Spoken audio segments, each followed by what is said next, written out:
This is Optimal Finance Daily, episode 2041. How I Lost $1,500 and Kept Smiling by Helene Massicotte of freetopursue.com.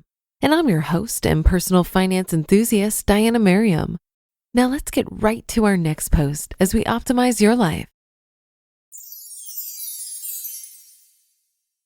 How I Lost $1,500 and Kept Smiling by Helene Massicotte of freetopursue.com.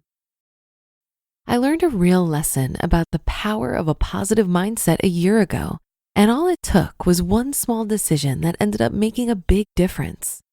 In November of 2013, I decided to get rid of stuff by selling valuable items that were sitting unused and undesired.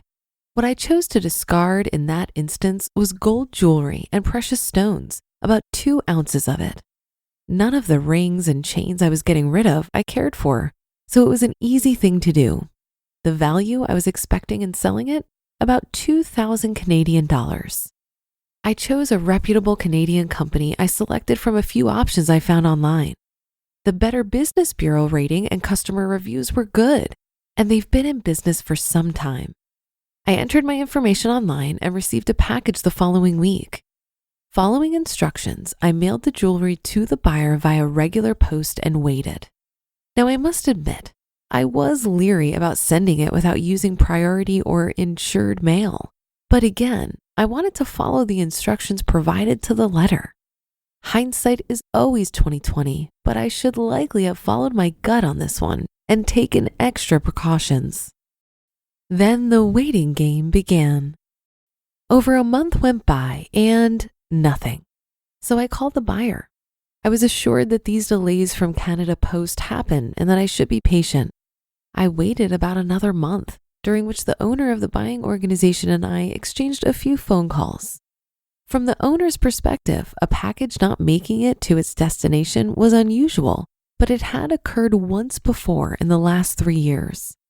After much discussion, we agreed to wait 1 more month, and if the package didn't arrive, the owner would pay me $500 for my loss. He would be out of pocket after receiving nothing, and I would get a fraction of what I was owed were the transaction successful. 1 more month passed. Nothing. The curious thing was the way I viewed the situation.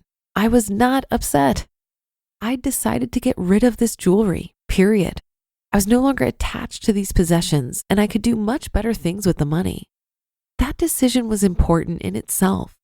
And what was more important still was that I was letting go of it regardless of what I would receive in return.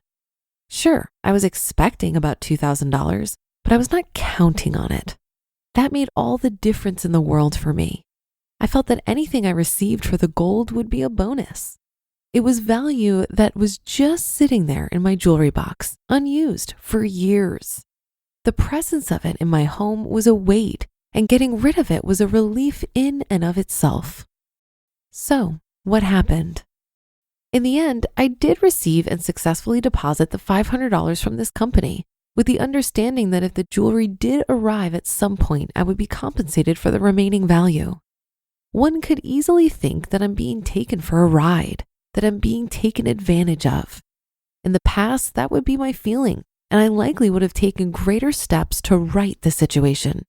I wouldn't trust the people involved. I have to admit, I'm a bit amazed at my reaction. It's a great feeling, and one I hope I have for any such potential disappointment in the future. Why did it work? Why was this experience so different from others I'd had in the past? And most importantly, how do I make sure I feel this way again? The source of my peace with the situation is that I imagined sending the jewelry and receiving nothing in return. Would I still send the package if that were the case? Yes. So I'd imagined my reaction to the proverbial glass being not just half empty, but containing not a single drop. I valued not having to worry about having that jewelry in my life anymore, and enough to get rid of it, even if I didn't receive any compensation for it. The difference I received, if any, would be a bonus. Therefore, it was. There was no point in focusing on what I might lose. Less than a year later, I had the opportunity to apply the same type of thinking again. Our 3-year-old LG washing machine went on the fritz. It would no longer power on. My husband took it apart, determined what was wrong with it, only to find that parts, a circuit board in this case, were no longer available for this model after only 3 years. Believe it or not, that was a real blessing in disguise because we thought we would have to replace the washing machine with a new model. That was $700 we weren't expecting to spend.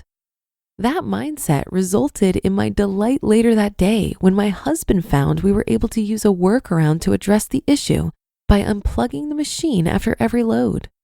So instead of being upset by the inconvenience, I felt lucky and relieved that all I needed to do was unplug and plug in order to do a load of laundry.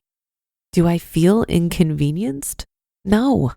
Am I going to dwell on the fact that I have this extra step to complete every time I want to do a load of laundry? Absolutely not. In fact, I hope I have to take that extra step for years because that means our washer is still working and that no action is required. You just listened to the post titled How I Lost $1,500 and Kept Smiling by Helene Massicotte of freetopursue.com.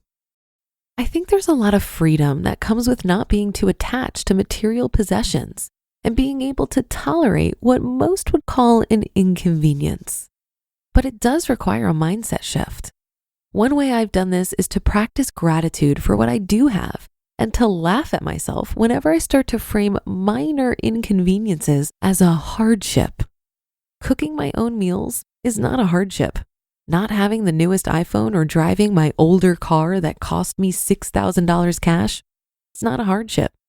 When I see my consumerist conditioning pop up, I often laugh at myself and say something like, sounds like a first world problem. For example, since I got my car, the button on my key fob to pop my trunk has never worked. I guess I could pay to get this fixed, but is it really that much trouble for me to pop the trunk from the button inside the car? This is an example of a first world problem that would have troubled me in the past. I think when you operate from the assumption that the best things in life are free, it's a lot easier to laugh off these kinds of inconveniences. That should do it for today. Have a happy rest of your day, and I'll see you on the Sunday show tomorrow, where your optimal life awaits.